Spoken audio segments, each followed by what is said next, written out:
चीन में एक राजा को एक मुर्गे की मोहर बनवानी थी। राज्य की सील बनवाई थी, राज्य का प्रतीक बनवाया था।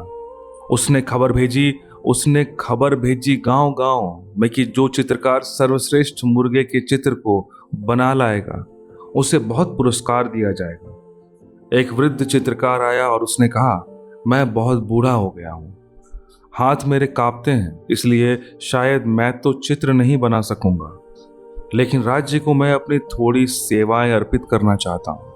और वह यह है कि जो चित्र आए मुझसे पूछ लिया जाए कि कौन सा चित्र ठीक बना है, कौन सा नहीं, और जब तक मैं स्वीकृति न दूं तो राज्य की मोहर न बनाई जाए। राजा खुद भी इस ख्याल में था कि कोई वृद्ध कलागुरु मिल जाए जो जांच कर सके, लेकिन बूढ़ा बहुत अजीब रहा होगा। जो भी चित्र आए सुंदर से सुंदर, वह एक बंद कमरे में जाता और लौटता और कहता कि नहीं, अभी चित्र बना नहीं, वापस भिजवा देता। वर्ष बीता, 2 वर्ष बीता, राजा घबराया। उसने कहा, कोई चित्र कभी स्वीकार करोगे या नहीं? श्रेष्ठ और सुंदर चित्र आए हैं, आखिर अस्वीकार करने का मापदंड क्या है? कैसे जानते हो कि ये ठीक नहीं है? उसने कहा कि आओ। वह अपने कमरे में ले गया और उसने राजा से कहा कि चित्रों को मैं यहाँ रखता हूँ और एक मुर्गे को कमरे के भीतर लाता हूँ। अगर वह मुर्गा उस चित्र को पहचान लेता है, उस चित्र में बने मुर्गे को, तो मैं समझूंगा कि हाँ, चित्र बना। और अगर मुर्गा बिना उसे देखे कमरे में घूमता रहता है और निकल जाता है, तो मैं समझता हूं कि नहीं बना। जिसने बनाया है उसने दूर से बनाया है, उससे मुर्गे का कोई तालमेल नहीं है। राजा बहुत हैरान हुआ कि मैंने कभी कल्पना भी नहीं की कि मुर्गे द्वारा परीक्षा करवाई जा रही होगी चित्रों की। अब मुर्गे क्या समझेंगे? लेकिन उस चित्रकार ने कहा, जिस दिन बनेगा मुर्गे का चित्र, तो उस दिन मुर्गा नहीं समझेगा तो कौन समझेगा? बाहर आकर मुर्गा ठिठक कर खड़ा हो जाएगा, लड़ने को तैयार हो जाएगा, आवाज दे देगा, दूसरा मुर्गा भीतर होगा। लेकिन चित्र अगर मुर्दे हैं तो मुर्गे नहीं पहचानेंगे, वे निकलेंगे, घूम कर निकल जाएंगे। कोई आदमी पहचान सकता है कि मुर्गे का है, लेकिन जब मुर्गा पहचान ले तो कोई बात हुई। लेकिन नहीं कोई ऐसा चित्र आ सका। जिन्होंने बनाया था वे चित्रकार न रहे होंगे। उन्होंने मुर्गे के शरीर को तो बना दिया, लेकिन मुर्गे की आत्मा को नहीं पकड़ पाए थे। शरीर को तो बना देना बहुत सरल है, आत्मा को वही पकड़ सकता है जो आत्मा के साथ एक हो जाए।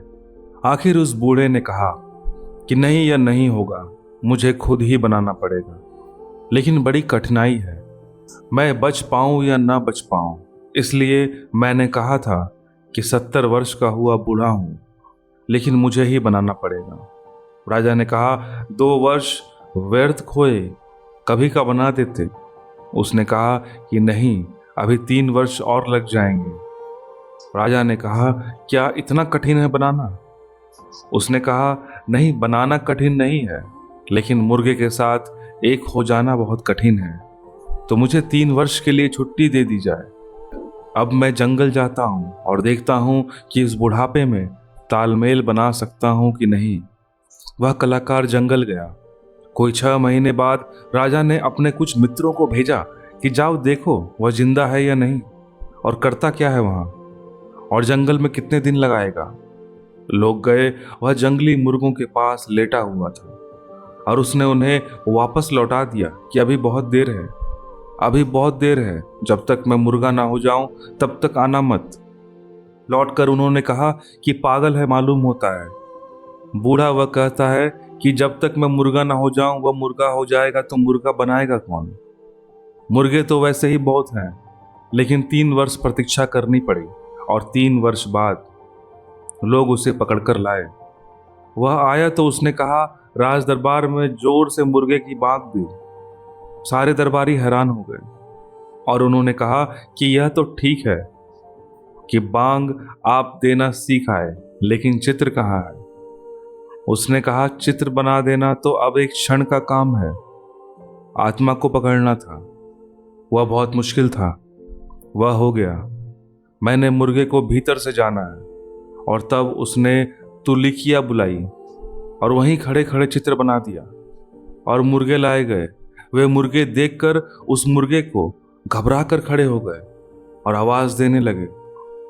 वह मुर्गा जिंदा था, कहीं किसी तालमेल से, किसी हारमोनी से पैदा हुआ था।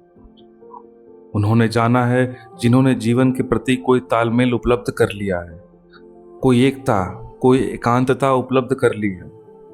लेकिन वह व्यक्ति जो अपने हृदय को कठोर कर लेता है, सारी संवेदना के द्वार बंद कर लेता है, वह कैसे एक हो पाएगा? नहीं हो पाएगा। धन्यवाद।